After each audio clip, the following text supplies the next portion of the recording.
Nesta live no canal do Flávio Vale iremos trabalhar o mundo invisível que nos controla. Não se trata de curiosidade intelectual nem de entretenimento. Trata-se de acessar uma estrutura profunda que organiza a realidade sem ser percebida.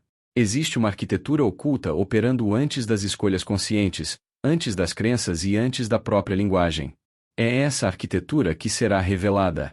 Para esse estudo utilizaremos a filosofia cósmica, que ultrapassa a filosofia universal. A filosofia universal organiza o pensamento humano, sistematiza ideias, cria escolas e permite que alguém, com tempo suficiente, percorra toda a história dos pensadores. É possível estudar Pitágoras, Platão, Aristóteles, Plotino, Zenon, Spinoza, Nietzsche, Kant e tantos outros, compreendendo suas teses e encaixando tudo dentro do campo da existência humana. A filosofia cósmica não funciona assim. Ela não se fecha em sistemas. Ela não se completa. Ela não termina. Por isso a frase de Sócrates permanece viva quando afirma que nada sabe. Diante do cosmos e do invisível, essa não é uma frase de humildade moral, mas de lucidez ontológica. Quem entra nesse campo entra como iniciante e permanece iniciante. Na filosofia cósmica não existe ponto final. Não importa se alguém tem 10, 20 ou 50 anos de estudo.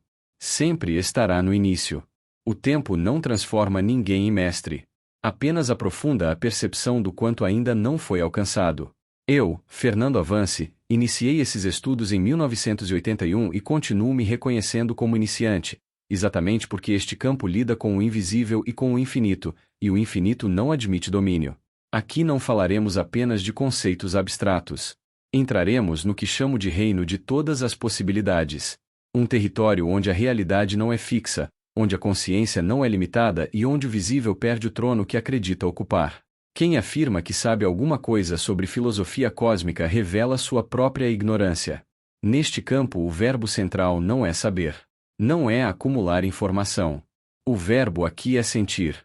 É perceber. É atravessar. E para atravessar é preciso coragem. Coragem não é ausência de medo. Coragem é reconhecer uma verdade que ainda pode não estar dentro de você. Coragem é sustentar o impacto de algo que desmonta certezas, identidades e zonas de conforto. Você tem coragem? Porque o que iremos fazer nesta live não é para fracos nem para medrosos. É para fortes. É para corajosos. É para aqueles que aceitam olhar para dentro sem garantias e para fora sem ilusões. Mas se você hoje se reconhece fraco ou medroso, fique até o final. Porque é exatamente aí que começa a descoberta mais perturbadora e mais libertadora de todas. O poder que sempre esteve dentro de você e que o mundo invisível fez de tudo para que você nunca percebesse. O humano se apega àquilo que chama de existência. Ele se prende aos 5 sentidos: audição, visão, olfato, paladar e tato e passa a acreditar que tudo o que é real precisa ser medido, testado e validado dentro de um laboratório. Acredita que aquilo que a ciência consegue experimentar define os limites do real. Isso cria uma ilusão confortável, mas profundamente enganosa. A própria física moderna já demonstrou que essa percepção é falsa. Aquilo que vemos, tocamos e medimos representa apenas cerca de 5% do universo. Aproximadamente 27% do cosmos é composto por matéria escura e cerca de 68% por energia escura. Somados, 95% do universo não podem ser vistos, ouvidos, cheirados, degustados ou tocados. Vivemos imersos em algo que não percebemos. Albert Einstein, nascido em 1879 em Ulm, Alemanha, falecido em 1955 em Princeton, Estados Unidos, físico teórico, formulador da relatividade geral, já afirmava que a realidade não é aquilo que os sentidos mostram, mas aquilo que persiste quando os sentidos falham. Fritz Zwick, nascido em 1898 em Varna, Bulgária, falecido em 1974 em Pasadena, Estados Unidos, astrônomo, foi o primeiro a propor a existência da matéria escura ao perceber que as galáxias se comportavam como se houvesse algo invisível sustentando sua estrutura. Mais tarde, estudos liderados por Saul Perlmutter, Brian Schmidt e Adam Ries demonstraram a existência da energia escura ao observarem a expansão acelerada do universo. Veja o quanto somos limitados. Ainda somos crianças em termos de consciência. E o mundo moderno reforça essa infantilização ao convencer adultos de que só existe o mundo externo, o visível, o mensurável, o imediato. Quanto mais o humano se afasta do mundo interno, mais dependente se torna de autoridades externas, de telas, de sistemas e de explicações prontas. Há 3 anos, quando perdi a visão e passei a ser uma pessoa com deficiência visual, fui obrigado a aprender algo que nunca havia sido ensinado. Aprender a olhar para dentro. Hoje, Fernando Avance vive 24 horas no mundo invisível. Não por escolha estética, mas por necessidade existencial. E posso afirmar com absoluta clareza que essa travessia transformou completamente a forma de perceber a realidade. Viver no mundo invisível não é fantasia. É ampliação de consciência. É contato com camadas profundas da existência que sempre estiveram ali, mas que os sentidos abafavam. Essa experiência se tornou o maior legado que posso transmitir. Para a humanidade. Para meus filhos. Para meus netos. E também para milhares de pessoas que, ao perderem um sentido, foram obrigadas a descobrir que a vida não termina quando algo falta. Ela começa em outro nível. Homero, poeta grego tradicionalmente situado entre os séculos VIII e VII antes da Era Comum, autor da Ilíada e da Odisseia, é descrito pela tradição como cego. John Milton, nascido em 1608 em Londres, Inglaterra, falecido em 1674 na mesma cidade, poeta e intelectual, autor de Paraíso Perdido, escreveu sua obra mais grandiosa após perder a visão. Louis Braille, nascido em 1809 em Courtrai, França, falecido em 1852 em Paris, educador, transformou a cegueira em linguagem e libertou milhões de pessoas do silêncio imposto pela escuridão. Helen Keller, nascida em 1880 em Tuscumbia, Estados Unidos, falecida em 1968 em Westport, Estados Unidos, escritora e ativista, surda e cega desde a infância, tornou-se símbolo vivo do poder do mundo interno. Jorge Luiz Borges, nascido em 1899 em Buenos Aires, Argentina, falecido em 1986 em Genebra, Suíça, escritor e filósofo da literatura, criou alguns de seus textos mais profundos já quase totalmente cego. Ludwig van Beethoven, nascido em 1770 em Bonn, Alemanha, falecido em 1827 em Viena, Áustria, compositor, escreveu algumas de suas sinfonias mais sublimes já profundamente surdo. Ele não ouvia o som externo, mas escutava o universo por dentro. Stephen Hawking, nascido em 1942 em Oxford, Inglaterra, falecido em 2018 em Cambridge, Inglaterra, físico teórico e cosmólogo, mesmo com severas limitações físicas causadas pela esclerose lateral amiotrófica, expandiu como poucos a compreensão do tempo, do espaço e da origem do universo. No Brasil, temos a atriz Moira Braga que ganhou destaque na novela Todas as Flores do Globoplay, interpretando a personagem Fafá. Ela foi diagnosticada aos 7 anos com uma doença degenerativa e sem cura, que causou a perda da visão. Mesmo assim, se tornou atriz, professora e bailarina, uma artista com múltiplas habilidades no campo audiovisual e de dança, sendo, inclusive, convidada para integrar a equipe de preparadores de elenco da nova novela das 9. Essas pessoas não foram diminuídas por suas perdas. Foram empurradas para dentro.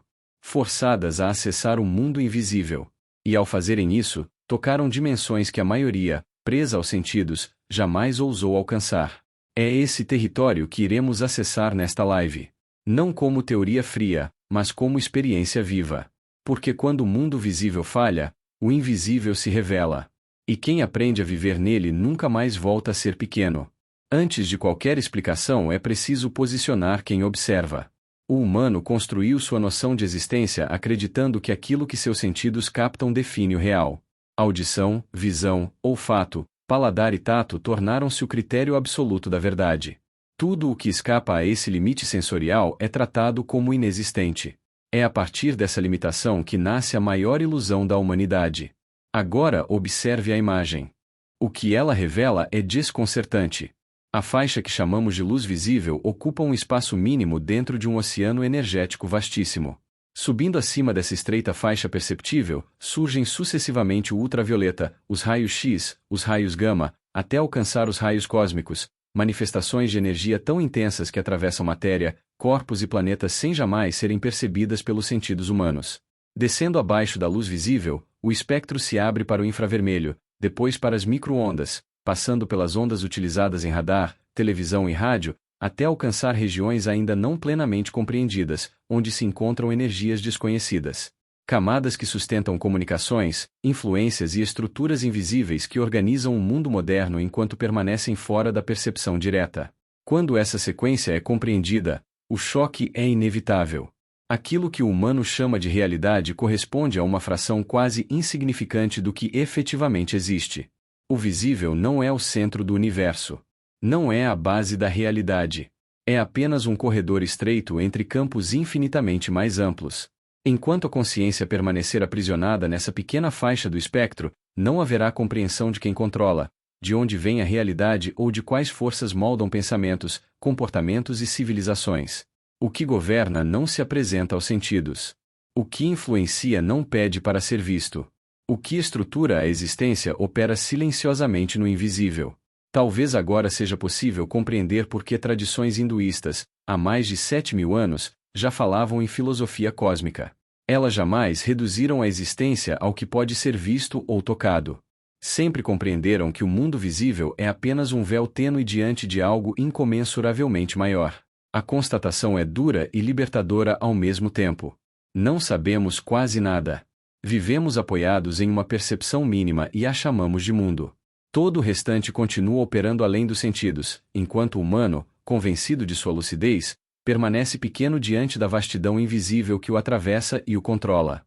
Imagine que tudo aquilo que você chama de realidade seja apenas uma superfície frágil sustentada por algo que você nunca aprendeu a enxergar. Não por falta de inteligência, mas por limitação perceptiva. A existência humana foi construída sobre uma faixa mínima do real, elevada ao status de verdade absoluta apenas porque é acessível aos sentidos. Essa compreensão ganha forma quando pensamos o universo como um iceberg. A parte visível, aquela que emerge acima das águas, é pequena, quase insignificante. É nela que o humano finca suas certezas, seus métodos e suas explicações. O que sustenta essa ponta, porém, permanece submerso. E o que está abaixo não é apenas maior.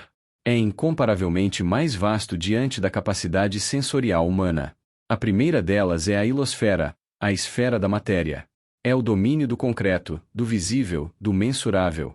Tudo aquilo que pode ser pesado, tocado e fotografado pertence a essa camada. Ela corresponde à terceira dimensão e representa cerca de 5% do universo. Ainda assim, é nessa estreita faixa que o humano acredita viver por inteiro. Acima da matéria surge a biosfera, a esfera da vida. Aqui a realidade já não é apenas forma. É força vital, energia que anima a matéria por dentro. Muitos a chamam de energia vital, plasma ou bioplasma. Nos vegetais isso se torna evidente. Existe a aparência externa, mas é a seiva invisível que sustenta a vida. A biosfera é a primeira ponte concreta entre o visível e o invisível. Depois vem a noosfera, a esfera da mente. Nos animais inferiores ela aparece de forma instintiva. No humano, ela se organiza como pensamento, linguagem, memória e autoconsciência. É aqui que nasce a mente capaz de se observar. Cabe lembrar René Descartes, nascido em 1596 em La Haye em Touraine, França, falecido em 1650 em Estocolmo, Suécia, filósofo e matemático que sustentou a ideia de que o pensamento é o ponto de partida da consciência da existência. A noosfera é esse palco interno onde o humano passa a saber que sabe. A biosfera e a noosfera ainda pertencem ao campo da energia. Juntas, compõem o que podemos chamar de quarta dimensão. A ilosfera permanece restrita à terceira dimensão da matéria densa, a casca externa do iceberg. Quem resgatou esse modelo de leitura da realidade no pensamento moderno foi Pierre Teilhard de Chardin, nascido em 1881 em Orsines, França, falecido em 1955 em Nova York, Estados Unidos, sacerdote jesuíta e paleontólogo, cuja principal tese afirmava que a evolução não se limita à biologia, mas avança também no campo da consciência, organizando-se em camadas cada vez mais profundas. Ao estudar fósseis, ele percebeu algo que os filósofos gregos já intuíram muito antes. A existência não evolui em linha reta. Ela se estrutura em esferas.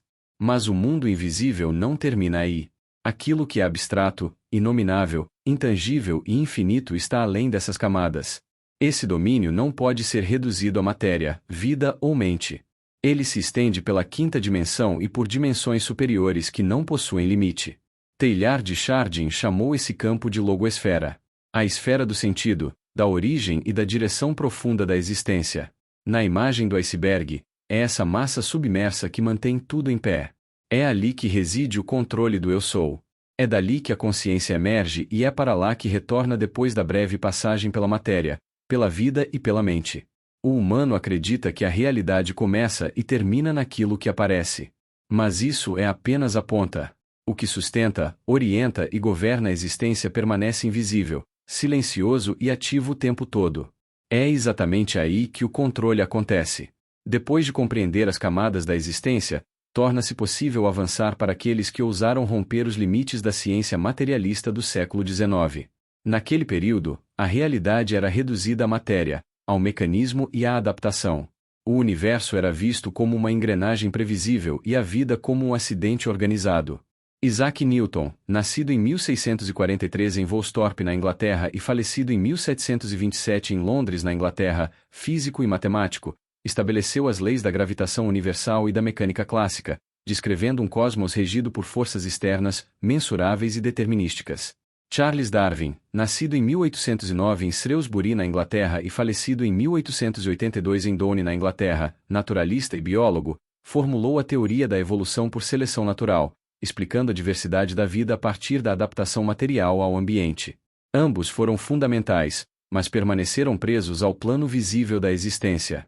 Foi nesse contexto que alguns psicanalistas e psicólogos deram um salto decisivo. Eles demonstraram que o humano não é governado apenas por leis físicas ou biológicas, mas por forças internas invisíveis.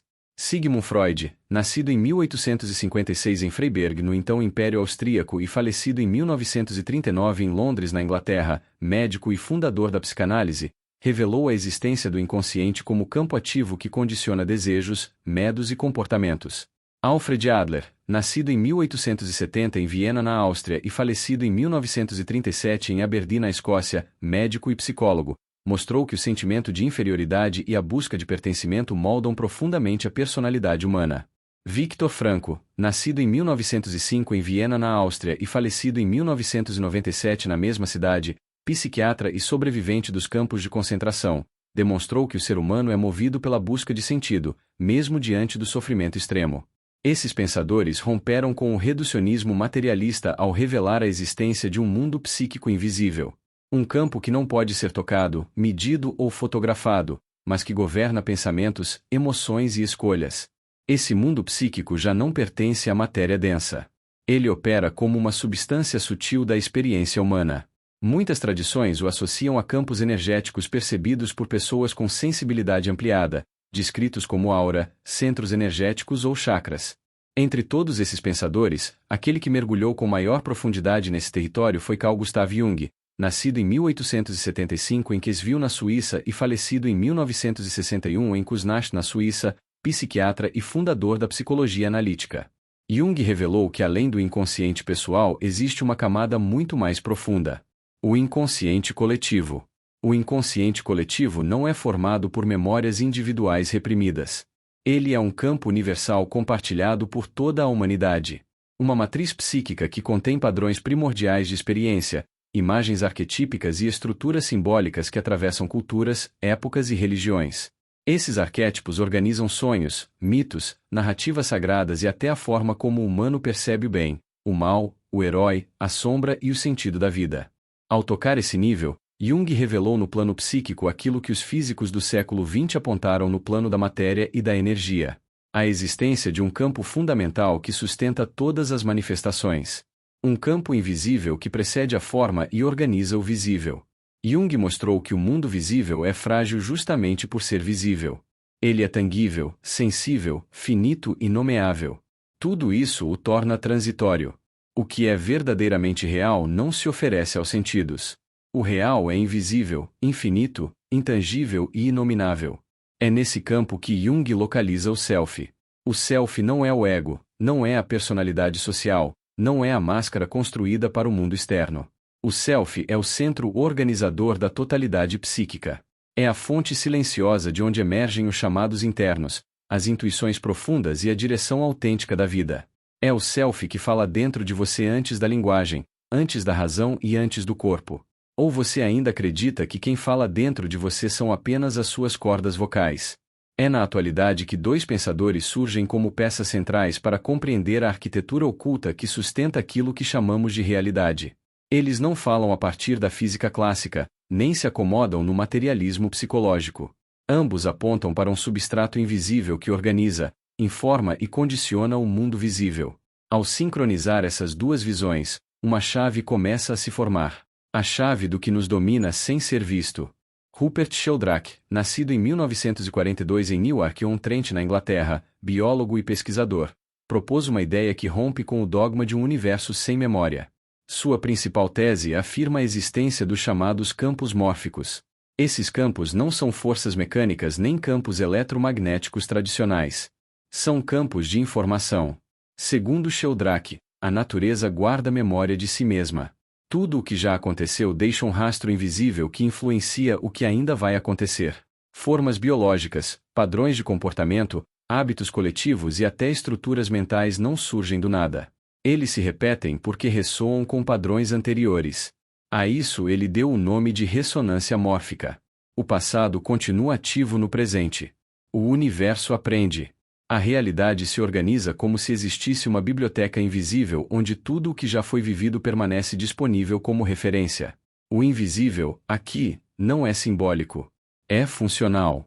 Ele molda a forma e o comportamento sem jamais aparecer aos sentidos. Jacobo Greenberg Zilberbaum, nascido em 1946 na Cidade do México e desaparecido em 1994 no México, neurofisiologista e psicólogo, avançou ainda mais fundo. Sua principal contribuição foi a teoria sintérgica.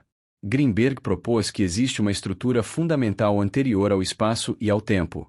Uma malha universal de informação que ele chamou de lattice, aqui compreendida como malha. Essa malha não é matéria nem energia comum. Ela é a base da realidade. Segundo Greenberg, a percepção não nasce apenas do cérebro. O cérebro não cria a realidade. Ele interage com essa malha invisível. O campo neuronal humano, ao entrar em relação com essa estrutura fundamental, gera aquilo que chamamos de mundo percebido. A realidade, portanto, não é algo fixo lá fora. Ela emerge da interação entre consciência e essa matriz invisível. O mundo visível é um efeito, não a causa. Quando essas duas visões são colocadas lado a lado, algo poderoso se revela. Ambos afirmam que o real visível é guiado por um substrato invisível de informação e ordem. Sheldrake descreve esse substrato como campos de memória que carregam formas e hábitos do universo.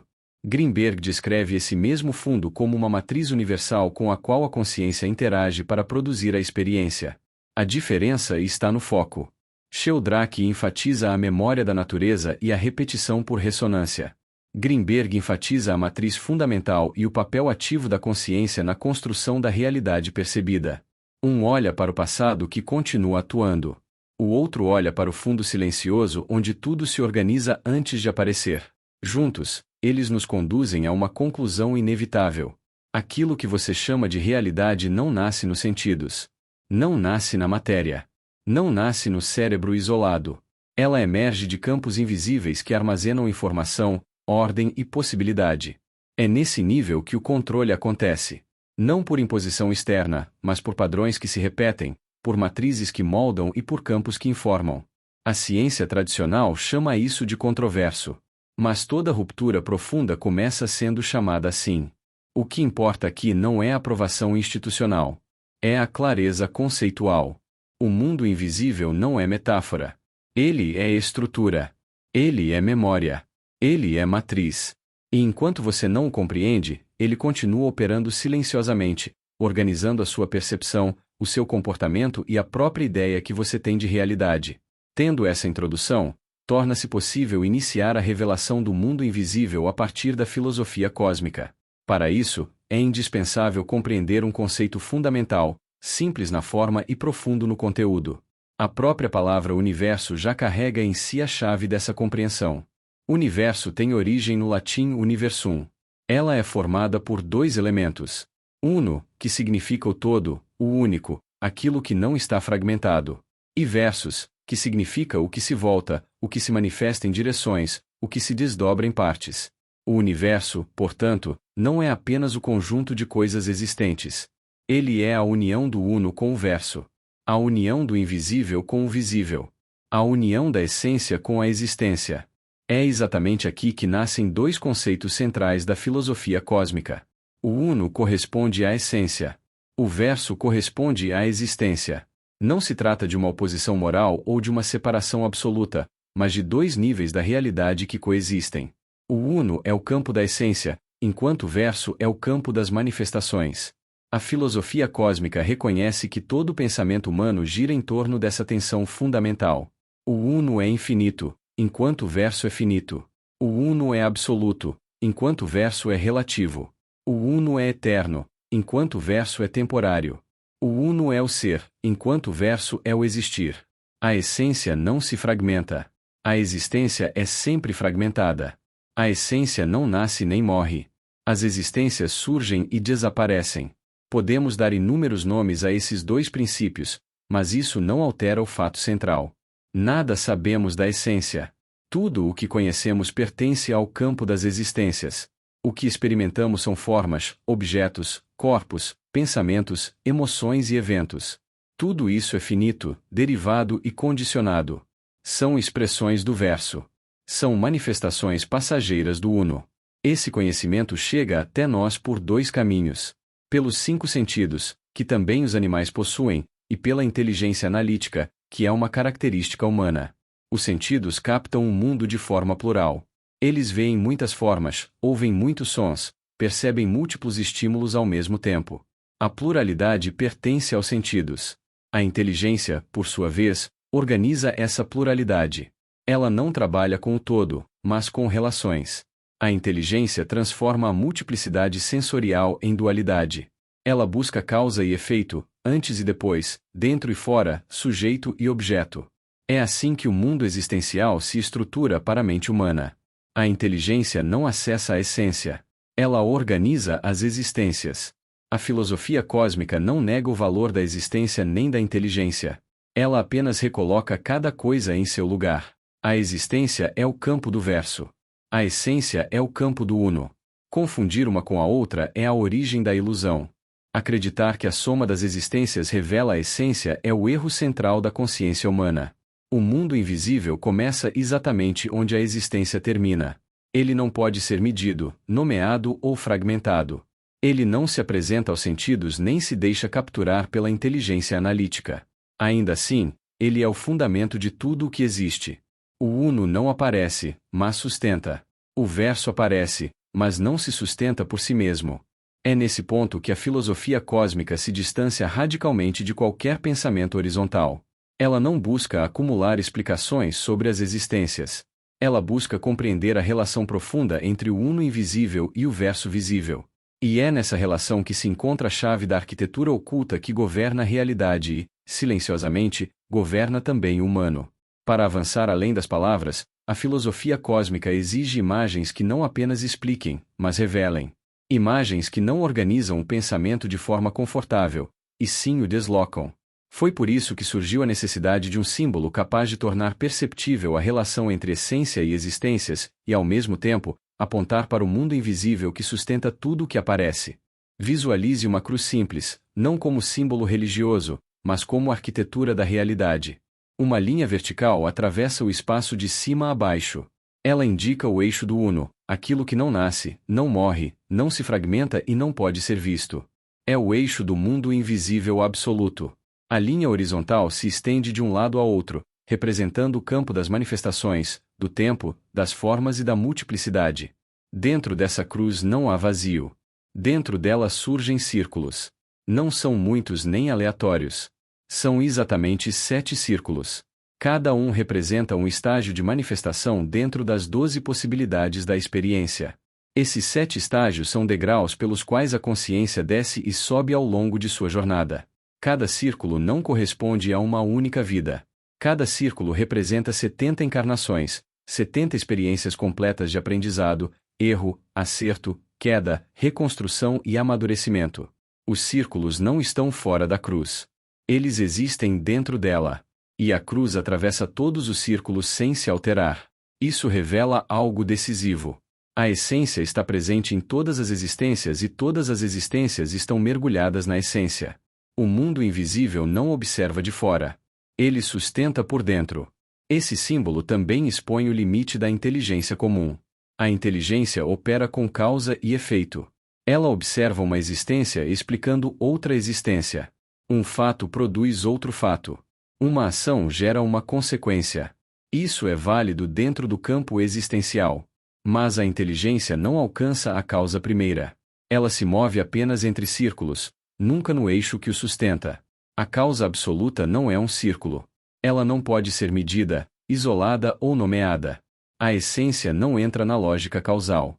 Ela é o fundamento silencioso de todas as causas derivadas. Por isso o mundo invisível não se revela por análise.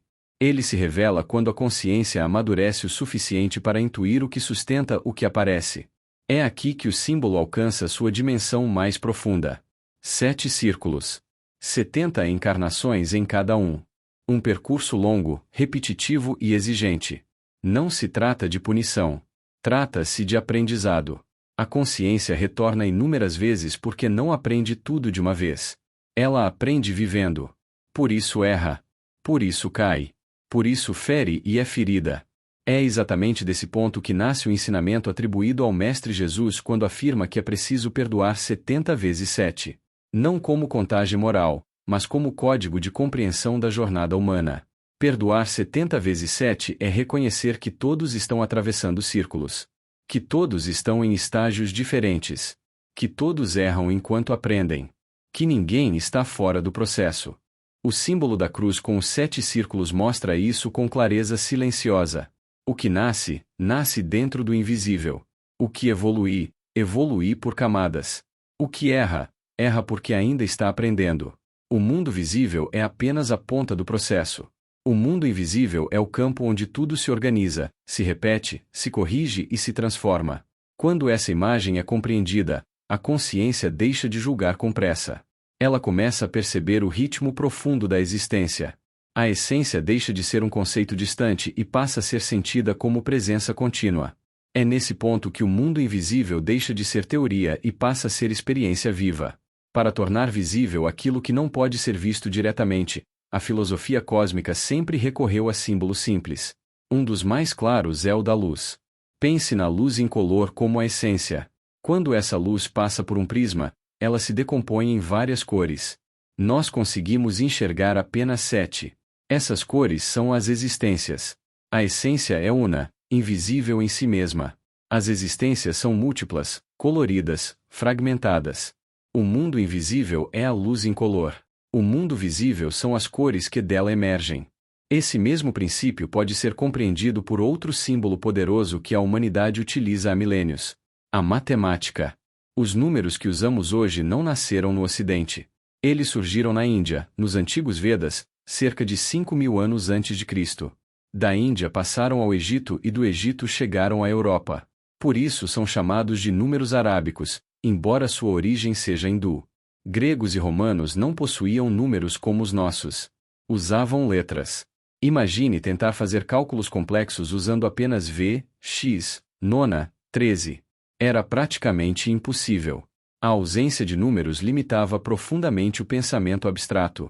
A Índia, que sempre foi uma terra de filosofia profunda, não usava os números apenas para contar. Usava como símbolos filosóficos. O traço vertical representava o infinito. O círculo representava o finito. O zero, como usamos hoje, é esse círculo. Quando se coloca o traço vertical ao lado do círculo, surge o 10. A linha reta simboliza o infinito. A linha curva simboliza o finito. Isso já era conhecido nos Vedas, mas permaneceu desconhecido na Europa por séculos. Observe como a matemática revela o mundo invisível. Quando escrevemos 1 vezes 1 igual a 1. Isso parece estranho para quem pensa apenas em quantidade. Não deveria dar 2. Mas aqui o número 1 não representa quantidade. Representa qualidade infinita. Infinito não se soma nem se multiplica como quantidade. Infinito vezes infinito continua sendo infinito. A matemática, nesse ponto, deixa claro que o infinito não é quantidade. É qualidade. O mesmo acontece na divisão. 1 dividido por 1 igual a 1. Uma qualidade infinita dividida por outra qualidade infinita continua sendo infinita. O símbolo permanece o mesmo porque o infinito não se altera. Ele não aumenta nem diminui. Agora observe o que acontece quando usamos o mesmo símbolo como quantidade. 1 mais 1 igual a 2. Aqui o número 1 perdeu seu caráter de infinito. Passou a representar quantidade finita. 1 menos 1 igual a 0. O mesmo sinal, dependendo de como é usado, pode representar o infinito como qualidade ou o finito como quantidade. A matemática nos ensina isso de forma silenciosa e precisa. Por isso Albert Einstein afirmou que a matemática é absolutamente certa enquanto permanece no abstrato. Quando ela lida com o infinito, permanece segura. Mas quando entra no concreto, perde sua certeza na mesma proporção em que se materializa. Isso mostra o limite do mundo visível e da razão quando tentam capturar o absoluto. Esse mesmo raciocínio pode ser aplicado à existência. Uma existência mais outra existência resulta em duas existências. Uma existência menos outra existência pode resultar em nenhuma existência. Tudo o que pertence ao mundo existencial muda, soma, subtrai, nasce e desaparece. Mas quando o símbolo representa a essência, nada disso ocorre. A essência não aumenta, não diminui, não se fragmenta. Ela não pertence ao tempo nem ao espaço. Ela não é quantidade. Ela é qualidade pura. É aqui que a filosofia cósmica revela o controle invisível. Enquanto o humano pensa apenas em quantidades, em coisas que somam e subtraem, ele permanece preso ao mundo das existências. Mas o que sustenta tudo isso é o infinito imutável, a essência, o mundo invisível. Ele não aparece, mas governa. Ele não se altera, mas sustenta todas as mudanças. O mundo invisível que nos controla não é algo distante. Ele está presente em cada existência como qualidade silenciosa. A matemática, a luz e os símbolos apenas apontam para isso. A essência permanece a mesma. As existências passam. Quem confunde uma com a outra vive iludido pela cor e esquece a luz. Agora vamos transformar tudo isso em um exercício vivo, simples e poderoso, para que qualquer pessoa consiga compreender a diferença entre essência e existência e, ao mesmo tempo, perceber onde está o mundo invisível que nos controla. Imagine a tela da live completamente vazia. Nada desenhado. Nesse momento não há forma, não há linha, não há cor. Existe apenas o não manifestado. Isso é essência. Não aparece, mas é. Não tem forma, mas sustenta toda a forma possível. Agora surge um ponto na tela. Enquanto o ponto está visível, ele tem existência. Ele ocupa um lugar, chama a atenção, pode ser visto. Mas, no instante em que eu retiro o ponto da tela, ele não deixa de ser. Ele deixa apenas de se manifestar. Um ponto manifestado é existência. Um ponto não manifestado é essência. A essência não some quando não aparece. Ela apenas não se mostra. Esse é o primeiro choque de compreensão. O que existe não é tudo o que é. Agora coloco dois pontos na tela e uno esses dois pontos com um traço. Surge a primeira dimensão. Uma linha.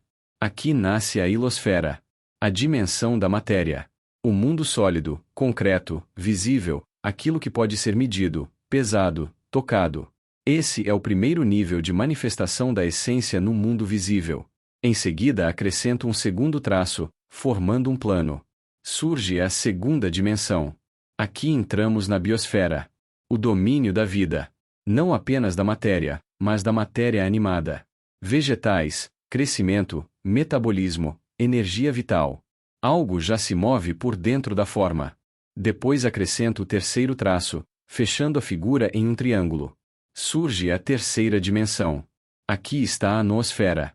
O campo da mente, da inteligência, do pensamento reflexivo. O ser humano aparece nesse ponto. Não apenas vivo, mas consciente de si. O triângulo representa o mundo tridimensional onde vivemos, pensamos e agimos. Até aqui tudo ainda pertence ao mundo visível ou ao que a ciência tradicional tenta explicar. Mas onde está o mundo invisível? Agora vem o passo decisivo. Desenhe um círculo envolvendo o triângulo. Esse círculo não substitui o triângulo. Ele o envolve, o sustenta e o conecta. Esse círculo representa a quarta dimensão. O campo que une matéria, vida e mente. Um campo que não é visível, mas que organiza tudo o que acontece dentro das três dimensões. Esse símbolo já era conhecido por civilizações antigas e foi associado ao conhecimento Atlante. Aqui começa o domínio claro do mundo invisível. Mas ainda não é o centro.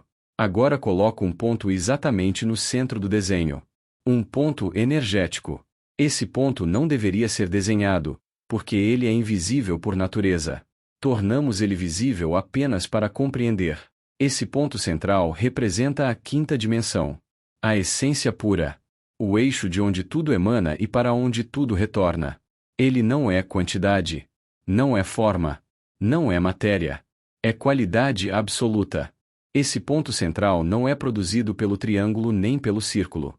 É o contrário. Tudo sai dele. Ele é a fonte.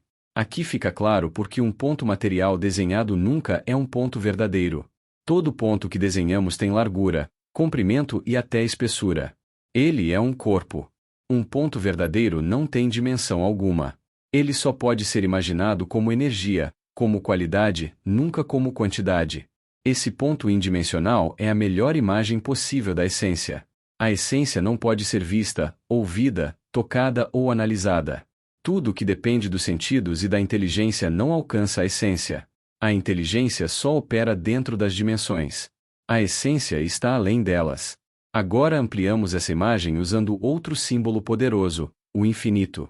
Desenhe o símbolo do infinito. Ele representa a fonte única.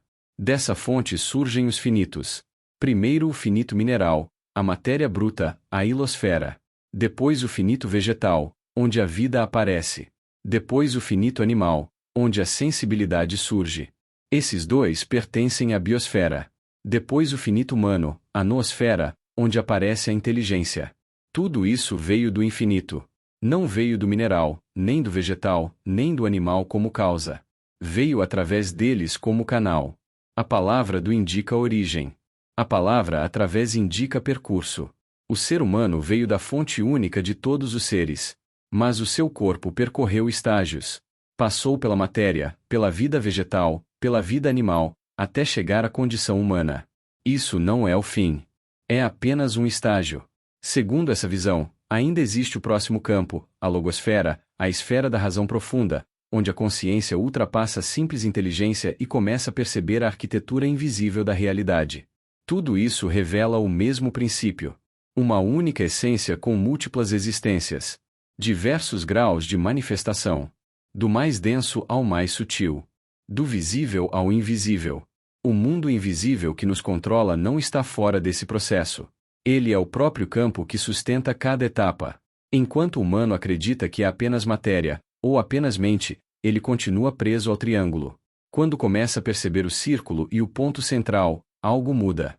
Ele entende que não nasceu na matéria, não termina no corpo e não se explica apenas pela inteligência. Ele veio do invisível. Ele passa pelo visível. E ele retorna ao invisível. Vamos aprofundar esse ponto com clareza e simplicidade, porque aqui está um dos núcleos mais delicados do mundo invisível que nos controla. A existência manifesta o ego. A essência manifesta o eu. O mundo visível seduz o ego, porque o ego vive de forma, comparação, medo, desejo e afirmação. O mundo invisível sustenta o eu, porque o eu pertence à essência, ao eixo silencioso do eu sou. Quando confundimos essas duas instâncias, nasce um erro profundo. Um erro que atravessou séculos e moldou a teologia, a moral e a culpa humana. Vamos ao teste. Aprendemos desde cedo que no princípio Deus criou o céu e a terra. E aprendemos também que criar significa fazer alguma coisa do nada. Essa ideia não está no texto original do Gênesis. Ela é uma explicação posterior, pedagógica. A pergunta é direta. Criar é realmente fazer algo do nada. Do nada absoluto, não. Do nada da existência, sim. Aqui está a diferença que quase ninguém ensinou. Quando algo não existe, para nós aquilo é nada. Mas esse nada não é ausência de essência. É apenas ausência de manifestação. Antes de uma existência aparecer, ela não existe como forma, mas já está contida na essência. Quando a essência se manifesta em forma, isso é criação. Portanto, filosoficamente, criar não é produzir algo do nada absoluto. Criar é a manifestação do todo em forma de algo. Algo é sempre uma existência finita. O todo infinito se expressa em algo finito. Isso é criação no sentido da filosofia cósmica. A teologia tradicional, porém, ensinou outra coisa. Ensinou que as criaturas foram feitas do nada, não apenas do nada da existência, mas também do nada da essência. E aqui nasce o erro conceitual. Do nada da essência nada pode surgir. Porque a essência não é nada. Ela é tudo. O nada absoluto é uma ideia da mente, não uma realidade. O correto seria dizer que toda criatura surge do nada da existência, mas do todo da essência. Antes da criatura existir, ela era nada como existência, mas nunca foi nada como essência. Porque então a teologia insistiu em dizer que tudo foi criado do nada absoluto. Não por razão filosófica. Por razão pedagógica e moral. O medo era claro. Se dissermos que uma pedra vem da essência divina, alguém pode adorar a pedra. Se dissermos que uma planta vem da essência divina, alguém pode adorar a planta. Se dissermos que o animal vem da essência divina, alguém pode adorar o animal. Isso foi chamado de idolatria. E o maior medo de todos. Se dissermos que o ser humano é uma emanação da essência divina, ele pode dizer: eu sou divino, eu não erro, eu não posso pecar, tudo o que faço está certo. Por isso a solução pedagógica foi afirmar que o ser humano foi criado do nada. Assim ele permanece pequeno, dependente, culpado e controlável.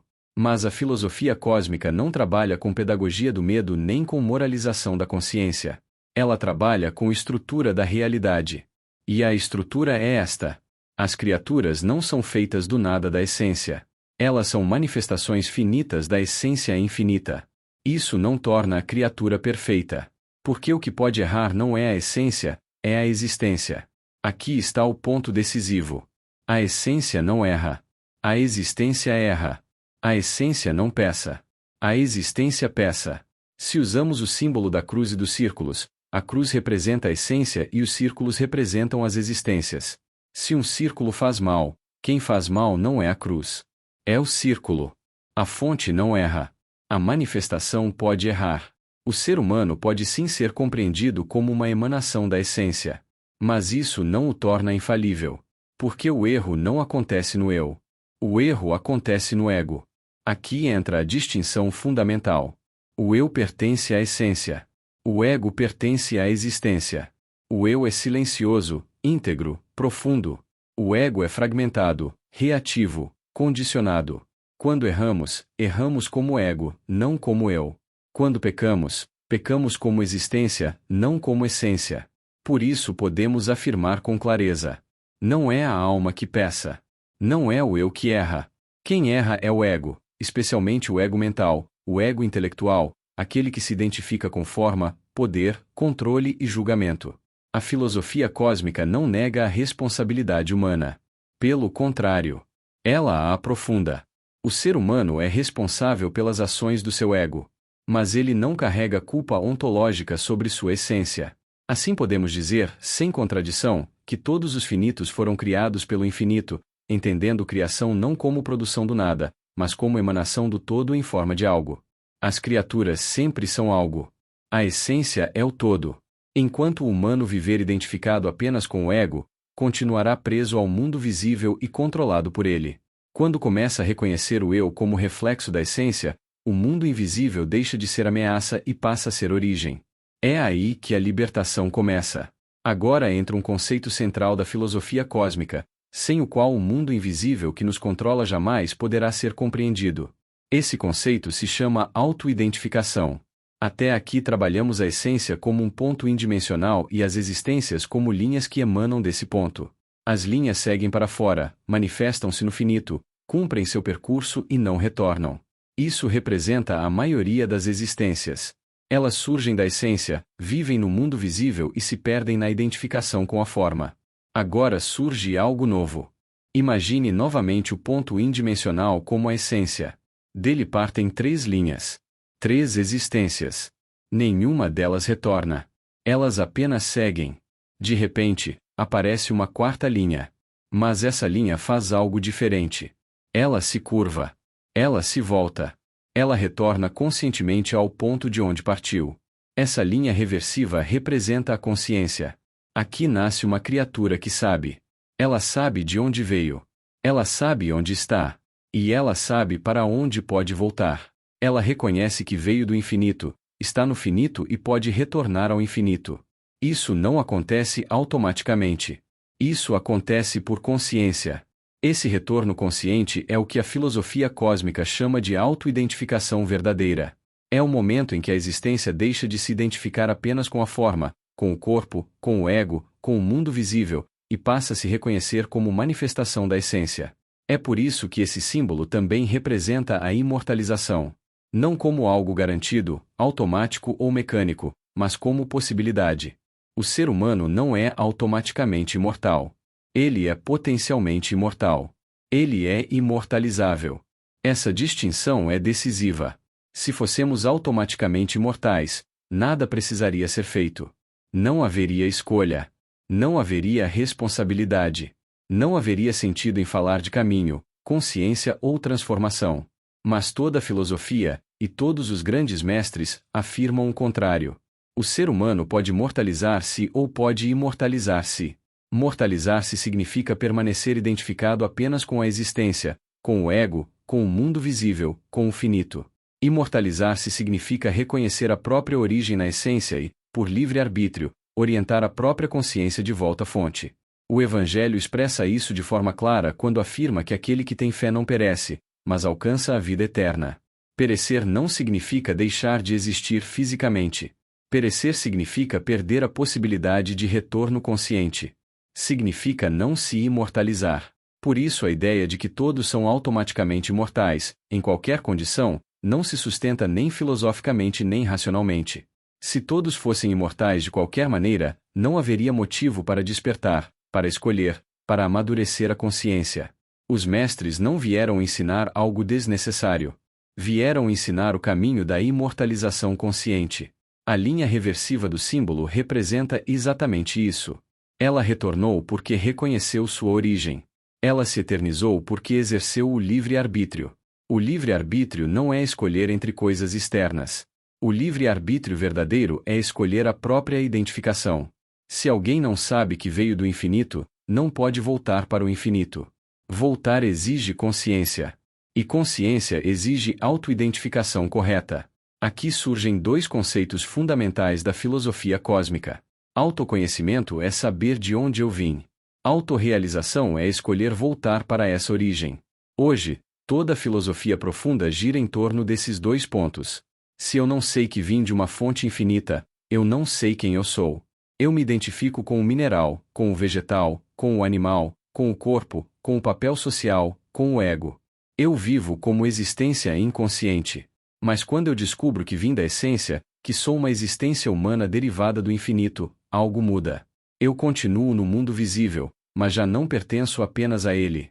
Eu passo a reconhecer que posso, por consciência e livre-arbítrio, orientar minha vida de volta à fonte. Isso é auto-identificação. Não é acreditar. Não é imaginar. Não é repetir conceitos. É reconhecer internamente quem eu sou, de onde vim e para onde posso voltar. É nesse ponto que o mundo invisível deixa de apenas nos controlar e passa a ser compreendido. E quando é compreendido, ele deixa de ser prisão e se torna caminho.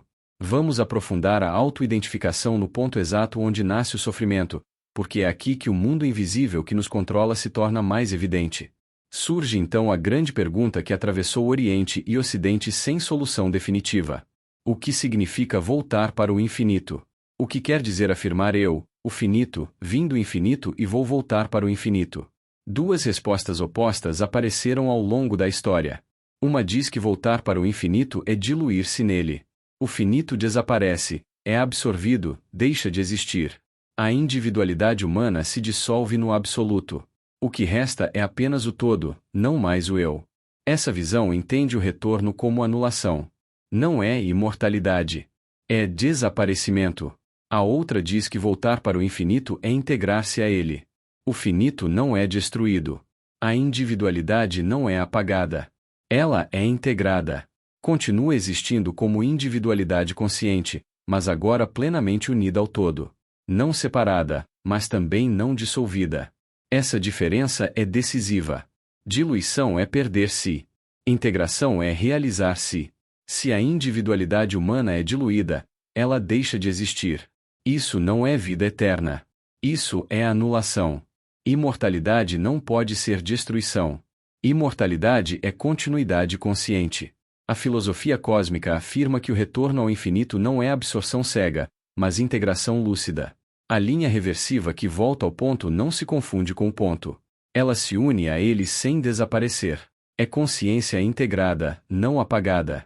Aqui entra a auto-identificação.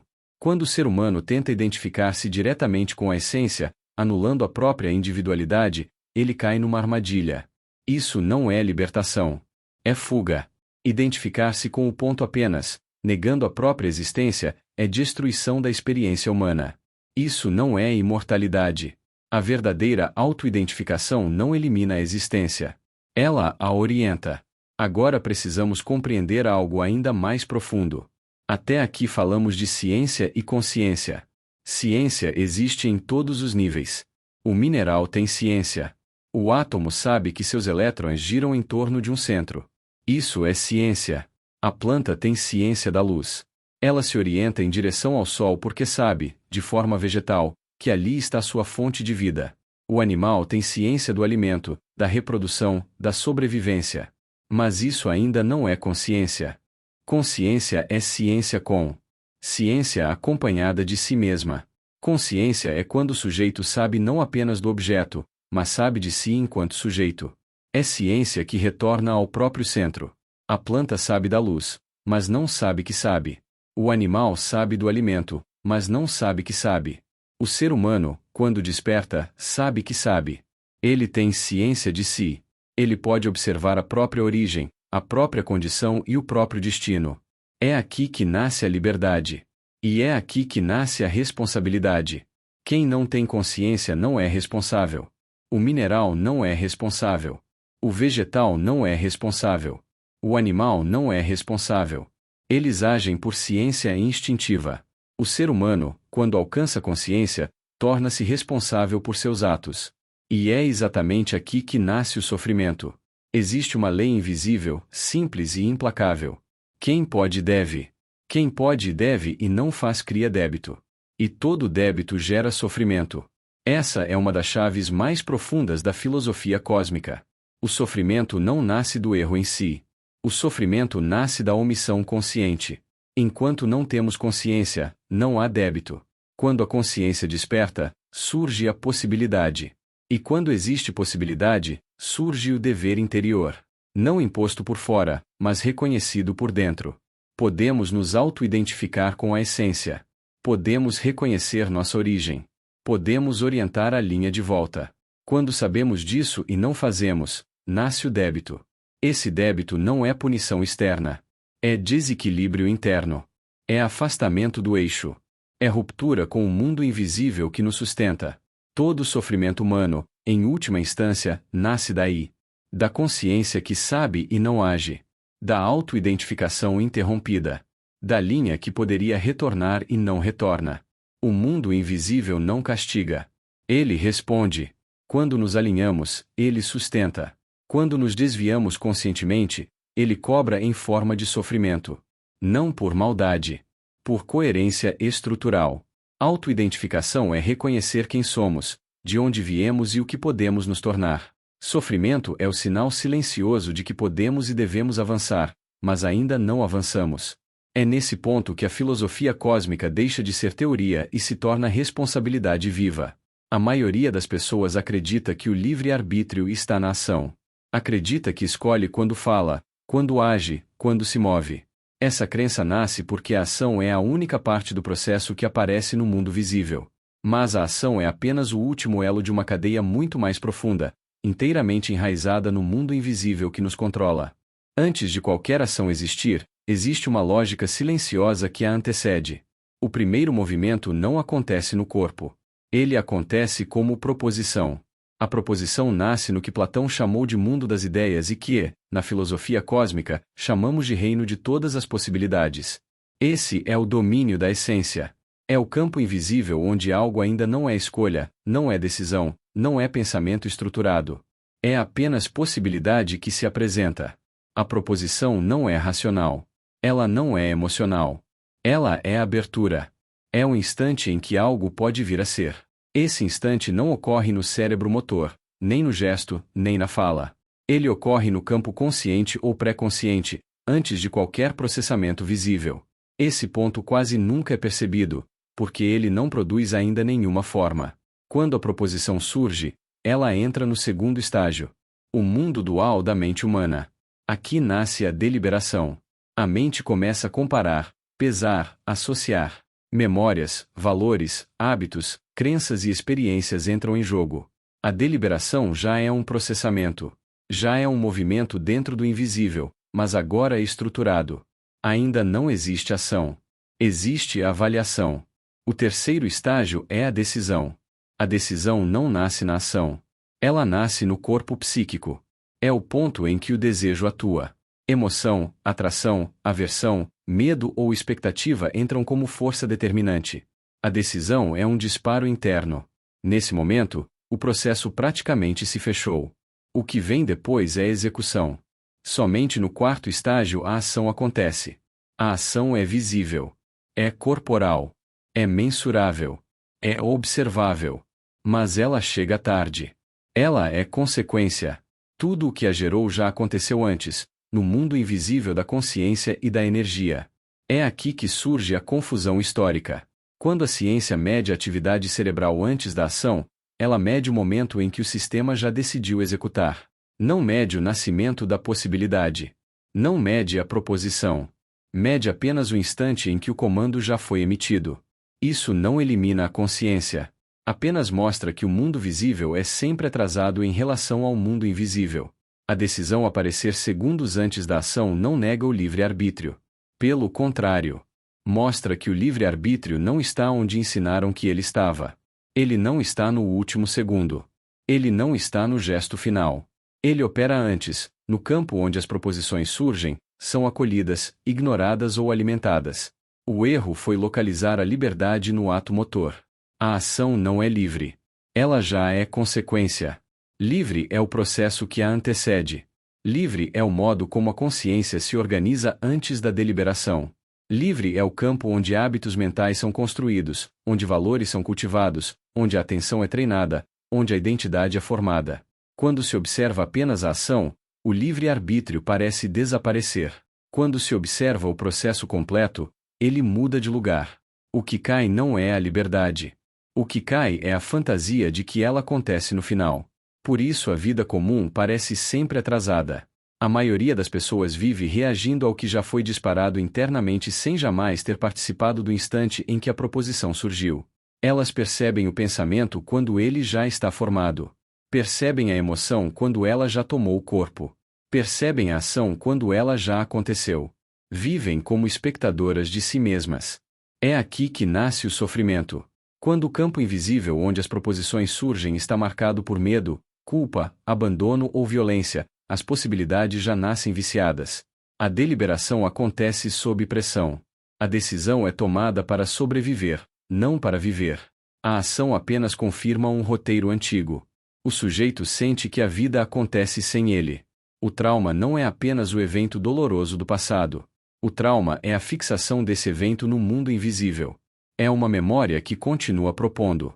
A pessoa não escolhe conscientemente repetir. A proposição já nasce deformada. A consciência chega atrasada. Isso gera impotência, repetição e sensação de destino fechado. O sofrimento humano não vem apenas da dor original. Ele vem do sequestro do ponto onde a proposição nasce. Quando a consciência deixa de ser origem e passa a ser espectadora, a vida perde liberdade. Por isso nada muda quando se tenta corrigir apenas a ação. A ação é efeito. O trabalho real acontece antes, no invisível, no instante em que a possibilidade ainda é aberta. Cura é recuperar presença nesse ponto. Cura é voltar a habitar o lugar onde a proposição surge antes de virar pensamento, emoção, decisão e gesto. Quando alguém aprende a reconhecer esse campo invisível e a se posicionar nele, deixa de viver atrasado na própria vida. A consciência volta a ser origem. A matéria volta a obedecer. O livre-arbítrio reaparece onde sempre esteve. No invisível que antecede tudo. Quando observamos com atenção todo esse percurso, fica evidente por que tantas práticas, exercícios e métodos parecem não funcionar. Nada acontece porque quase tudo está sendo feito depois do ponto decisivo. Oração, visualização, lei da atração, repetições mentais, técnicas espirituais diversas atuam quando a realidade interna já foi estruturada. Elas entram no processo quando a proposição já nasceu, quando a deliberação já começou e quando a decisão já está praticamente disparada. É tarde. O problema não está na técnica. Está no momento em que ela é aplicada. Se o campo invisível onde as proposições surgem está organizado por medo, escassez, culpa, submissão, lealdades silenciosas e uma autoimagem ferida. Qualquer prática posterior apenas reforça o mesmo circuito. A mente tenta mudar o resultado sem jamais tocar a origem. A pessoa se esforça para ajustar a ação enquanto o mundo invisível que a antecede continua intacto. A proposição é o verdadeiro portal. Ela define o conjunto de possibilidades que sequer chegam a existir como opção. Quando esse campo nasce estreito, a deliberação apenas escolhe entre limites. A decisão executa o que já está condicionado. A ação confirma o roteiro. Depois vem a frustração, o cansaço e a sensação de fracasso pessoal ou espiritual. Parece que nada funciona porque o indivíduo está chegando atrasado no próprio processo de criação da realidade. Ele tenta convencer a mente quando o mundo invisível já decidiu. Esse campo invisível é organizado por um conjunto ideológico silencioso. Um sistema profundo de crenças, valores, memórias emocionais e identidade que define o que pode ou não pode sequer ser considerado. Enquanto esse conjunto não é visto e questionado, toda prática vira maquiagem. A pessoa pede o que internamente considera impossível. Visualiza o que não se autoriza a viver. Afirma o que não reconhece como legítimo. O segredo não está em desejar mais forte, mas em limpar o campo onde o desejar nasce. Quem muda a proposição muda o destino. Quem tenta mudar apenas a ação continua vivendo atrasado. Essas crenças profundas se formam muito cedo. Na infância, por repetição, emoção e dependência. A criança não escolhe no que acreditar. Ela absorve o que garante pertencimento e segurança. O sistema infantil aprende rapidamente que perder amor, proteção ou aprovação é um risco real. Para sobreviver, cria regras internas. Primeiro vem o impacto emocional. Depois a interpretação. Por fim a regra. Medo, vergonha, culpa, abandono, impotência. A mente tenta explicar o que aconteceu e constrói uma narrativa simples. Não posso falhar. Não posso incomodar.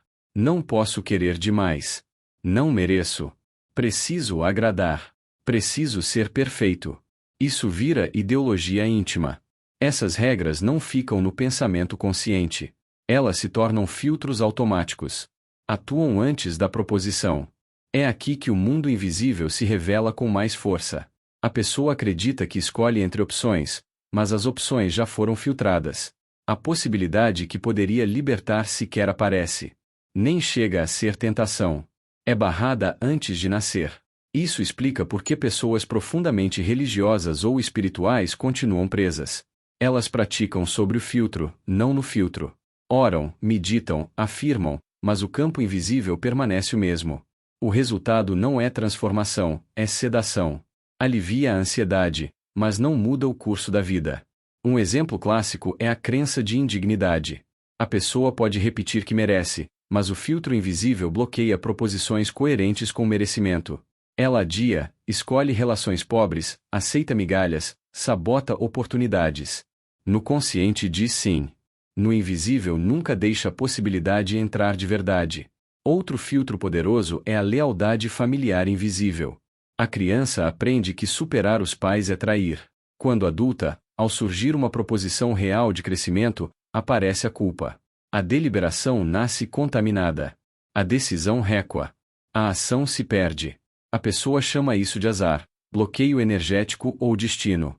Na realidade é fidelidade infantil operando no escuro. Mapear esse campo não exige perguntar no que a pessoa acredita. Exige observar o que ela não consegue nem considerar. O invisível se mostra pelas ausências. O que nunca vira opção. O que parece grande demais. O que parece errado mesmo quando é bom. A lealdade invisível familiar não é afeto. É um pacto inconsciente de sobrevivência. Para pertencer, a criança sacrifica partes de si. Se eu crescer demais, traio. Se eu for feliz demais, humilho. Se eu prosperar, abandono. Esse juramento vira a identidade. Mais tarde, quando surge uma proposição real de expansão, o corpo reage antes da mente. Aperto no peito, angústia, confusão, vontade súbita de desistir. Não é medo de fracassar. É medo de romper o pacto. Por isso práticas espirituais falham. Elas tentam negociar com o contrato em vez de reconhecê-lo. A pessoa pede prosperidade sem ultrapassar ninguém. Pede prazer sem transgredir nenhum limite antigo. Isso é impossível. Toda expansão rompe algo velho. O corpo é o primeiro a perceber quando uma lealdade está sendo ameaçada. Ele reage antes do pensamento porque o pacto não está guardado como ideia, mas como regra biológica de segurança. Quando uma possibilidade real aparece, o sistema nervoso interpreta como risco de perda de pertencimento. O corpo entra em alarme. Os sinais surgem exatamente no instante da proposição. Não depois.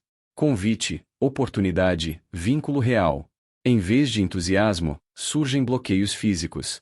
Peso, esquecimento, erro, atraso, confusão. Não é sabotagem consciente. É proteção de vínculo invisível. Em famílias marcadas por escassez, o corpo reage à prosperidade com lentidão e erro. Em histórias de abandono, reage à intimidade com rigidez e fuga. Onde prazer foi associado à culpa, o corpo responde ao gozo com retração. O sinal mais profundo é a perda súbita de clareza. A mente turva quando deveria decidir. Não é indecisão. É bloqueio somático. O corpo não é inimigo. Ele é fiel a uma promessa feita quando não havia escolha. A cura não começa vencendo o sintoma. Começa reconhecendo a quem ele serve. Quando a pessoa permanece presente no corpo no instante do alarme, sem fugir, sem justificar, sem espiritualizar, algo se revela. O pacto ganha rosto, destino e história. Pai, mãe, sistema, dor antiga. O erro é tentar romper o pacto à força. Ele não se rompe. Ele se reconfigura. Isso acontece quando a consciência ocupa o lugar antes governado pelo reflexo. Quando internamente se reconhece a função daquele pacto e se percebe que ele não é mais necessário para pertencer. O corpo entende. O sintoma perde urgência. A proposição deixa de nascer viciada. Nesse ponto, a deliberação acontece limpa. A decisão deixa de ser automática. A ação reflete algo novo. Não surge euforia. Surge sobriedade. A pessoa percebe que viveu anos sendo fiel a um contrato que não precisava mais sustentar. É aqui que também caem as ideias de sorte e azar. Não existem como forças externas. O que existe é coerência ou incoerência entre o campo invisível e a ação visível. Sorte é apenas fluidez interna. Azar é fidelidade não vista. O mundo não responde à vontade consciente. Responde ao campo de proposições que você permite existir. Quando o pacto invisível é visto e devolvido, a repetição cessa. A vida não fica mágica. Fica coerente. Os atrasos diminuem. O caos diminui. As oportunidades deixam de parecer ameaças. Nesse ponto, algo se torna claro. Nunca foi azar. Foi fidelidade inconsciente ao mundo invisível que nos controla. Até aqui, o que foi construído não é uma proposta moral, nem uma explicação espiritual tradicional, nem uma psicologia aplicada. É apenas um mapa. Um mapa que separa com clareza dois planos que quase sempre são confundidos. O mundo invisível, que é a essência, e o mundo visível, que é a existência. A existência é onde os efeitos aparecem, onde a ação acontece, onde o ego reage. A essência é anterior a tudo isso. É onde as possibilidades surgem antes de qualquer pensamento organizado, antes de qualquer decisão, antes de qualquer gesto. Quando essa distinção não é feita, tudo fica deslocado. As pessoas tentam mudar a vida atuando no ponto final do processo. Tentam corrigir ações, controlar comportamentos, forçar decisões, ajustar pensamentos. Mas o que decide de fato o rumo da existência já aconteceu antes, no invisível. Não como destino místico, nem como imposição externa, mas como organização silenciosa do campo onde o possível nasce. É exatamente nesse ponto que se abre o espaço para apresentar o projeto Neuronoética. Ele não nasce como solução, nem como promessa, nem como método de correção da vida. Ele nasce como uma investigação direta desse campo invisível onde a existência começa a ser desenhada. Seu ponto de partida é simples: compreender onde, de fato, uma vida começa a se organizar antes de aparecer como escolha, ação ou resultado. O projeto Neuronoética parte da observação de que existe um campo anterior ao pensamento deliberado. Um campo onde as possibilidades surgem ou sequer chegam a surgir. Esse campo foi chamado de campo de proposição neuronoética. Ele não cria eventos. Ele define o que pode ser considerado possível. Ele não empurra decisões. Ele estabelece limites silenciosos dentro dos quais a mente, a emoção e o corpo vão operar. Quando esse campo se altera, a vida parece mudar, mesmo que externamente nada tenha mudado. As mesmas pessoas existem. As mesmas circunstâncias continuam. Mas certas repetições cessam. Certos atrasos desaparecem. Certos caminhos que antes pareciam naturais deixam de se apresentar. Outros, que antes nem eram considerados, passam a surgir sem esforço. Isso não é sorte, nem acaso, nem intervenção externa. É reorganização do invisível. Para tornar essa dinâmica compreensível, o projeto Neuronoética trabalha com duas estruturas complementares. A pirâmide de Maslow representa o mundo visível da existência. Ela descreve como o ego se organiza a partir de necessidades, segurança, pertencimento, reconhecimento e realização. Cada nível não é um objetivo, mas uma forma provisória de identificação. Em cada estágio, a identidade se confunde com aquilo que garante continuidade naquele momento. A pirâmide noética, invertida, representa o mundo invisível da essência. Ela não organiza necessidades. Ela dissolve identificações. Enquanto Maslow mostra como o ego se estrutura para existir, a pirâmide noética mostra como essas estruturas podem deixar de comandar silenciosamente o campo das possibilidades. Não por negação, mas por integração. O ponto onde essas duas pirâmides se encontram não é um conceito abstrato. É o processo de decisão. E a decisão só muda de qualidade quando ocorre a autoidentificação. Autoidentificação, aqui, não significa reforçar o ego, nem construir uma identidade ideal. Significa reconhecer, de forma direta, o ponto onde a identidade deixa de ser herdada e passa a ser percebida como algo que opera, mas não define a essência. É a partir dessa observação que surge o método IDA, não como técnica, mas como percurso. Ele não atua sobre a ação e não tenta interferir no resultado. Ele atua antes, no invisível. Na identificação, o que antes operava sem ser visto passa a ser reconhecido no corpo, na emoção e na narrativa automática, exatamente no instante em que uma possibilidade aparece. Na desidentificação, essa identidade deixa de ser confundida com o eu. Ela é reconhecida como algo que funcionou, mas não como essência. Esse reconhecimento cria um intervalo, um vazio, onde o campo invisível deixa de colapsar imediatamente. Na autoidentificação, algo novo se organiza sem esforço. A identidade deixa de ser uma prisão e passa a ser uma interface. A proposição surge com menos ruído. A deliberação deixa de ser conflito constante. A decisão não precisa ser forçada. A ação deixa de ser compensação. Tudo isso acontece sem promessa, sem idealização e sem discurso de certo ou errado. Apenas como consequência de uma reorganização anterior. Dentro dessa visão, o corpo não é obstáculo. Ele é o primeiro sinal de onde o campo invisível está operando. Tensões, bloqueios, confusão ou retração surgem exatamente quando uma possibilidade ameaça romper uma organização antiga. Permanecer presente nesse ponto, sem agir imediatamente, sem justificar e sem fugir, é o que permite que o invisível se reorganize. Por isso, no projeto Neuronoética, a inação consciente não é passividade. É suspensão do automatismo. É permitir que o campo não colapse antes do tempo. O projeto Neuronoética não se propõe a mudar o mundo visível diretamente. Ele observa como o mundo invisível se organiza. Quando esse campo muda, a existência responde depois. Sempre depois. Não por obediência, mas por coerência. É nesse sentido que ele se apresenta não como resposta, mas como investigação. Não como correção da vida, mas como acesso ao ponto onde a vida começa a ser decidida.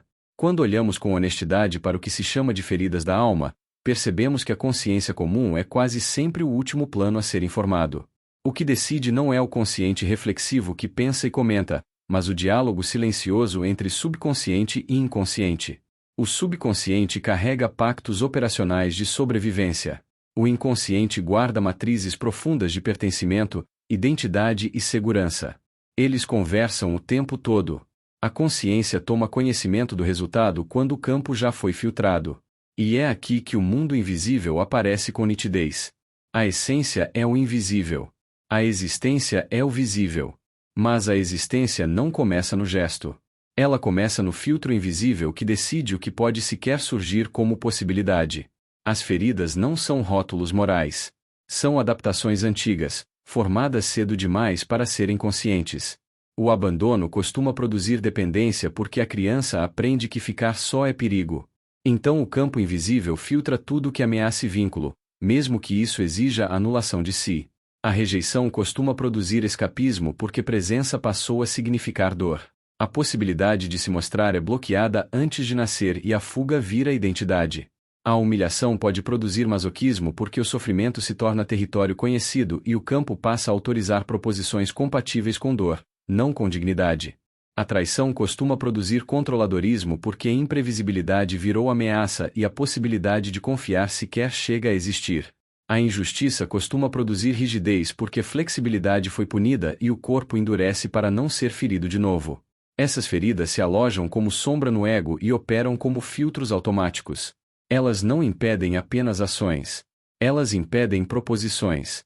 É assim que nasce o pacto invisível de fidelidade. Uma fidelidade silenciosa dor, ao sistema familiar e ao modo como o amor foi aprendido. Esse pacto garante pertencimento, mas cobra um preço alto porque impede a auto-identificação com o self. Ser inteiro parece traição. Ser livre parece abandono. Ser feliz parece injusto com quem sofreu antes. O sujeito, sem perceber, se mantém menor para continuar pertencendo. E então a vida repete. O nome dado a isso é azar, bloqueio, destino, energia travada. Mas o mecanismo real é um campo de proposição empobrecido, dominado por feridas que ainda comandam no escuro. Cada ferida atua como um filtro específico. Abandono filtra autonomia, independência e decisão própria, e o corpo reage com ansiedade de separação, aperto no peito, urgência de contato. Rejeição filtra exposição e presença, e o corpo reage com dispersão, desligamento e impulso de desaparecer. Humilhação filtra dignidade, e o corpo reage com vergonha automática e prazer seguido de retração. Traição filtra confiança, e o corpo vive em hipervigilância, tensão e controle. Injustiça filtra flexibilidade, e o corpo responde com dureza e necessidade de absolutos. O sinal de mudança não é apagar a ferida como se ela nunca tivesse existido, mas quando ela deixa de ter autoridade sobre o campo. O sinal inequívoco é um intervalo. O corpo deixa de disparar alarme antes da proposição. Surge um espaço mínimo entre sensação e reação. Nesse espaço, a consciência chega antes da decisão. Pela primeira vez, a pessoa sente que pode escolher. A neurociência confirma que a decisão ocorre antes da consciência do ato. Benjamin Libet, nascido em 1916 em Chicago, nos Estados Unidos e falecido em 2007 em Los Angeles, nos Estados Unidos, neurocientista, mediu a atividade elétrica ligada ao movimento voluntário e descreveu o potencial de prontidão, um sinal que aparecia centenas de milissegundos antes de a pessoa relatar conscientemente a intenção de agir.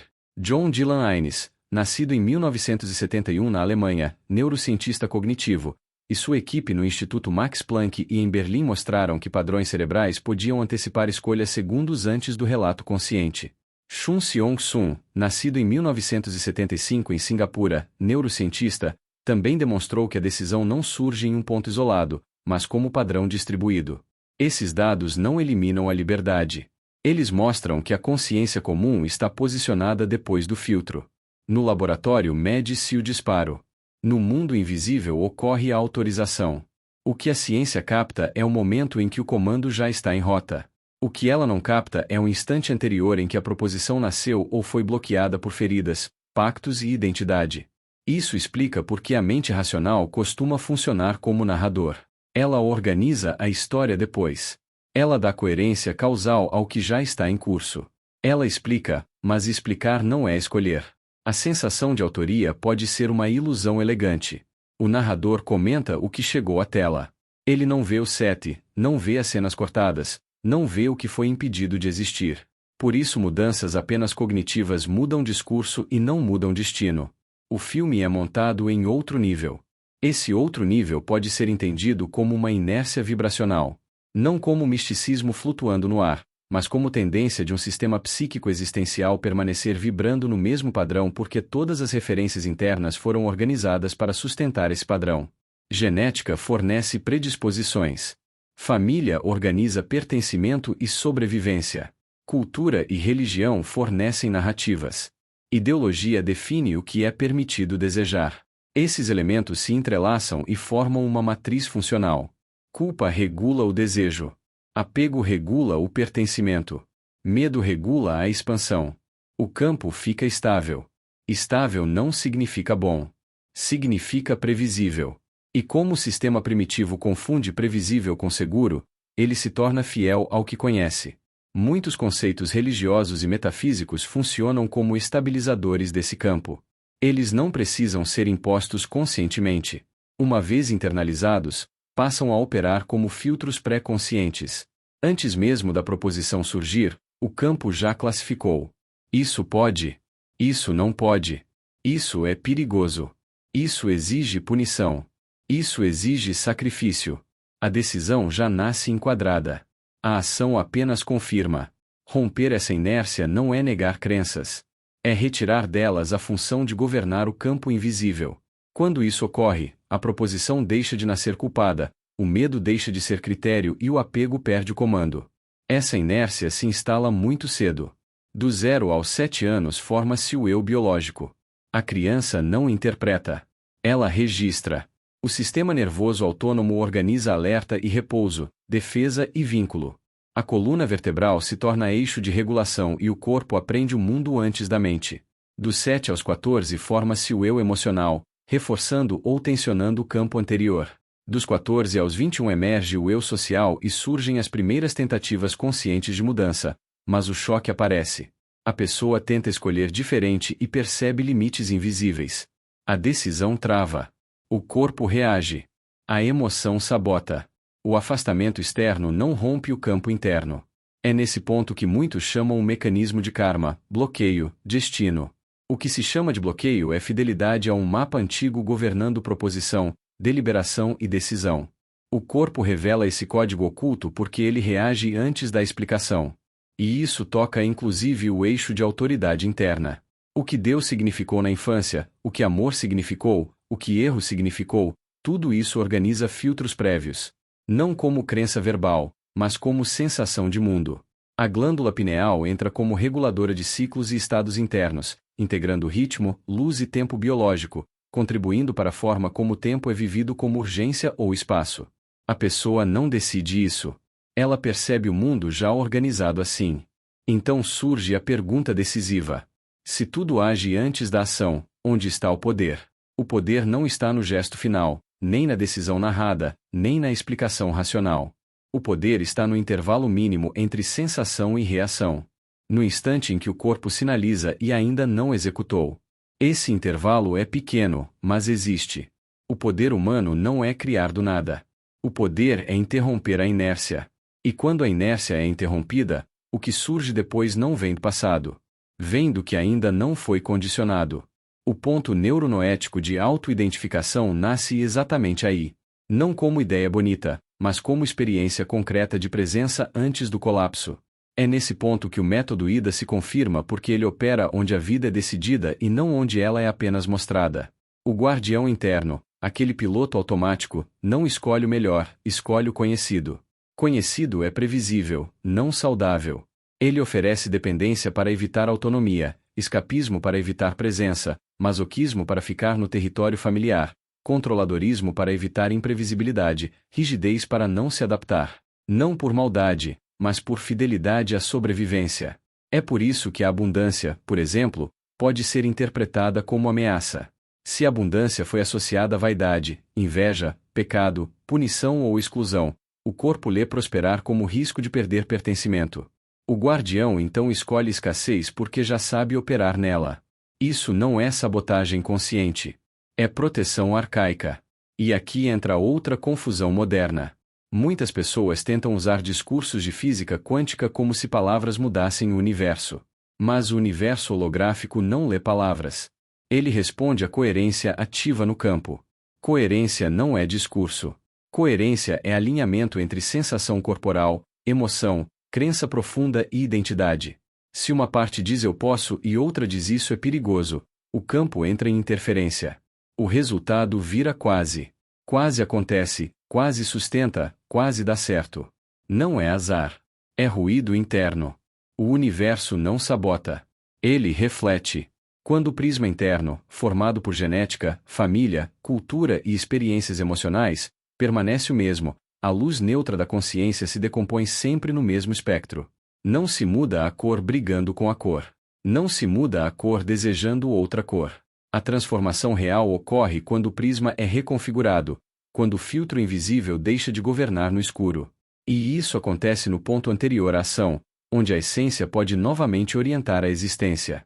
É aí que o mundo invisível deixa de controlar e passa a ser reconhecido como origem. E quando a origem é reconhecida, a repetição perde o comando. É exatamente aqui que entra a capacidade real de mudar a própria vida. Não pela força do pensamento, não pelo acúmulo de técnicas, não por mais explicações. Mudar a vida exige algo anterior a tudo isso. Exige sentir. Sentir não como emoção solta, nem como entusiasmo passageiro, mas como faculdade essencial da consciência. É pelo sentir que o mundo invisível se deixa perceber. É pelo sentir que a essência toca a existência antes que ela vire escolha, decisão ou ação. Sem sentir, a consciência chega sempre atrasada. Com sentir, ela chega antes. Foi a partir dessa compreensão que, junto com um grupo de amigos verdadeiros, construímos a Metacosmo. Não como uma instituição, não como um sistema de crenças, não como um lugar de respostas prontas. A Metacosmo nasce como um espaço de treino do sentir. Um território onde se aprende a escutar o que antecede a palavra, o gesto e a justificativa. Um lugar onde a consciência reaprende a ler o campo invisível sem medo, sem culpa e sem dependência de autoridade externa. A filosofia cósmica que sustenta esse espaço não promete salvação, nem sucesso, nem iluminação instantânea. Ela oferece algo mais raro e mais honesto: acesso à arquitetura do mundo invisível. Acesso à lógica da essência que organiza a existência antes de qualquer forma. Acesso à chave que permite compreender por que algumas possibilidades nunca chegam a nascer e por que outras insistem em se repetir. O acesso ao multiverso de possibilidades não acontece na superfície da mente. Ele não acontece na escolha racional entre opções aparentes. Se a decisão verdadeira ocorre antes da ação, então o trabalho essencial acontece antes da forma, antes do gesto e antes da explicação. Acontece exatamente no ponto onde o sentir opera. Sentir é a leitura direta do campo. É o modo como a consciência percebe uma possibilidade antes que ela vire pensamento. Um sonho que antecede a realidade. Um aperto no peito que diz não é por aqui. Uma expansão silenciosa que diz agora. Nesses instantes, não há argumento. Há direção. A lógica sempre vem depois tentando organizar aquilo que já foi captado. Isso costuma ser chamado de intuição, mas o termo foi desgastado. Aqui não se trata de algo místico ou sobrenatural. Trata-se do funcionamento natural da consciência quando ela não está aprisionada apenas à mente linear. A mente linear enxerga o tempo como sequência. O sentir percebe o tempo como campo. A física contemporânea já mostrou que o tempo não é uma linha rígida. Observador e observado estão entrelaçados. O que se chama de presente pode estar conectado a futuros ainda não manifestos ou a passados que ainda não foram integrados. O campo não respeita a cronologia que conforta o pensamento. Ele responde à coerência. Por isso, nem toda ação nasce no presente. Muitas ações são repetições automáticas do passado não resolvido. Outras são tentativas desajeitadas de um futuro já percebido, mas ainda não sustentado. Quando a ação nasce do passado, ela vem carregada de medo, defesa e repetição. Quando nasce de um futuro sentido, ela vem com clareza silenciosa, alinhamento interno e ausência de esforço excessivo. O corpo sabe antes. A mente chega depois. A grande confusão humana é tentar decidir apenas com a lógica algo que já foi decidido em outro plano. O acesso ao multiverso não é imaginar infinitas possibilidades. É sentir qual possibilidade já está viva no campo e alinhar-se a ela antes que a mente tente bloqueá-la com antigos pactos e velhas lealdades. O sentir é o portal porque ele opera fora do tempo psicológico. Ele atravessa o campo onde passado, presente e futuro coexistem como informação disponível. Quando o sentir é ignorado, a ação vira atraso. Quando é respeitado, a ação vira sincronização. A consciência não cria o futuro pensando. Ela acessa possibilidades sentindo. Só depois tenta compreender o que já foi vivido no invisível. É por isso que a Metacosmo existe. Para treinar o verbo sentir. Para caminhar junto com verdadeiros amigos. Para tocar a essência antes que a existência endureça. Para compreender, com lucidez e sem dogmas, a arquitetura do mundo invisível e assumir responsabilidade pelo que se deixa nascer. Se você sente que há algo além da superfície, Além da repetição e além do atraso, o convite está feito. Não para acreditar, para experimentar, para sentir e, juntos, com presença e verdade, tentar construir um mundo bem melhor. E para encerrar esta live, eu preciso lembrar de alguém que não pertence apenas à história, mas ao campo vivo da essência. Meu amigo, irmão e mestre Francisco de Assis. No final da vida, cego, frágil no corpo, sendo cuidado por Clara, sua grande alma gêmea, Francisco não escreveu a partir do mundo visível. Ele não descreveu paisagens externas, nem tentou convencer ninguém. Ele simplesmente cantou o que estava vendo por dentro. E o que ele via não vinha da existência. Vinha da essência. Daquele silêncio nasceu o Cântico das Criaturas. Não como poesia decorativa, mas como reconhecimento direto da unidade do real. Ali não há separação entre espírito e matéria, céu e terra, dor e beleza. Há integração. Ele disse: Louvado sejas, meu Senhor, com todas as tuas criaturas, especialmente o irmão Sol, que é dia e por ele nos iluminas. Ele é belo e radiante com grande esplendor. De ti, Altíssimo, traz o sinal. Louvado sejas, meu Senhor, pela irmã Lua e pelas estrelas. No céu as formaste claras, preciosas e belas. Louvado sejas, meu Senhor, pelo irmão Vento, pelo ar, pela nuvem, pelo sereno e por todo o tempo, pelos quais as tuas criaturas dá sustento. Louvado sejas, meu Senhor, pela irmã Água, que é muito útil e humilde, preciosa e casta. Louvado sejas, meu Senhor, pelo irmão Fogo, com o qual iluminas a noite. E ele é belo, jocundo, robusto e forte. Louvado sejas, meu Senhor, pela nossa irmã, a Mãe Terra, que nos sustenta e governa, e produz frutos diversos com flores coloridas e ervas. Isso não é religião. Isso é consciência integrada. Isso é alguém que já não se identificava apenas com o corpo, com a dor ou com a história pessoal. É alguém que lembrava de onde veio e sabia para onde estava voltando. Francisco não tentou mudar o mundo visível à força. Ele mudou o eixo invisível. E quando o eixo muda, o mundo responde. Que essa lembrança fique, não como nostalgia, mas como direção. Que possamos aprender a sentir antes de falar, a integrar antes de julgar, a reconhecer a essência antes de nos perdermos na existência. E assim encerramos esta live. Seja magnífico. Seja eterno. Seja o amor. E assim é.